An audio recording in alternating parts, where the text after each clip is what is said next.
नमस्कार दहावीच्या विद्यार्थी मित्रमैत्रिणींनो, मी चेतना टीचर दहावीचा उत्तरपत्रिका मराठीची दहावीची उत्तरपत्रिका कशी लिहावी याविषयी थोडक्यात सांगत आहे।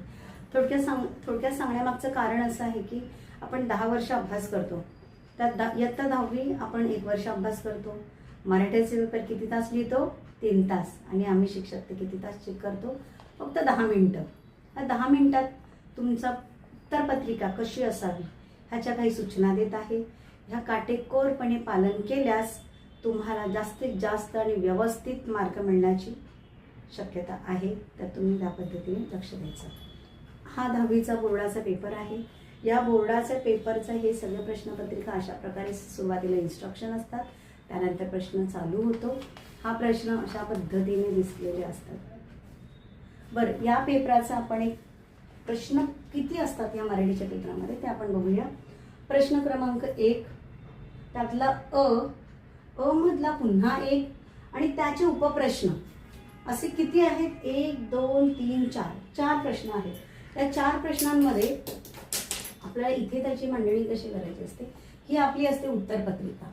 तुमची बोर्डाची उत्तरपत्रिका ही अशा पद्धतीने असते।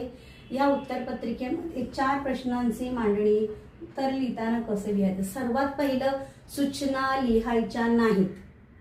हे करा ते करा, रिकाम्या जागा भरा, कृती करा, हे इन्स्ट्रक्शन उत्तरपत्रिकेमध्ये शिक्षकांना द्यायचे नाहीत। दुसरी गोष्ट, प्रश्न क्रमांक 1 हा या बॉक्समध्येच लिहायचा, इथे इथे इथे कुठेच लिहायचं नाही। प्रश्न क्रमांक 1 प्रश्न ऑलरेडी तिथे असतो, तुम्हाला फक्त एकच हा शब्द अक्षर लिहायचा असतो, हा तो अंक लिहायचा असतो। त्यानंतर अ या भागात लिहायचा असतो। अ नंतर प्रश्न 1 येतो, अ मधला 1 आहे आणि त्याच्यातला हा उपप्रश्न लिहिण्यासाठी पहिल्या उत्तरपत्रिकेला आपल्याला एक मार्जिन लाईन द्यावी लागते, प्लस एंडला एक मार्जिन लाईन द्यावी लागते आणि ती अतिशय छोटी द्यायची असते, भरपूर मोठी नाही। तिकडे रिकामी जागा सोडलेली असते, तिलाच फक्त ती मार्जिन लाईन आपल्याला द्यायची असते। त्यानंतर हा जो उपप्रश्न आहे तो इथे लिहायचा, दुसरा उपप्रश्न त्याच्या खाली लिहायचा। पुन्हा सांगते, इन्स्ट्रक्शन लिहायच्या नाहीत, डायरेक्ट त्याची उत्तरं लिहायची असतात। दुसरा त्याचा प्रश्न चालू झाला की ही ओळ तुम्हाला सोडायची असते। दुसरा 1च्या खालीच 2 लिहायचं, त्याच्यातलेही काही उपप्रश्न असतील ते लिहायचे असतात।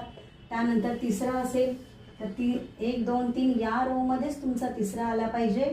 चौथा तुमचा स्वमत असू शकतो। अशा प्रकारे तुमचे उत्तरपत्रिकेमध्ये अशा प्रकारे अंक लिहायचे असतात। अशा प्रकारे याच घरात आणि त्याच बॉक्समध्ये त्यांना ठेवायचं असतो, एकाखाली एक लिहायचं नाही। हा बोर्डाच्या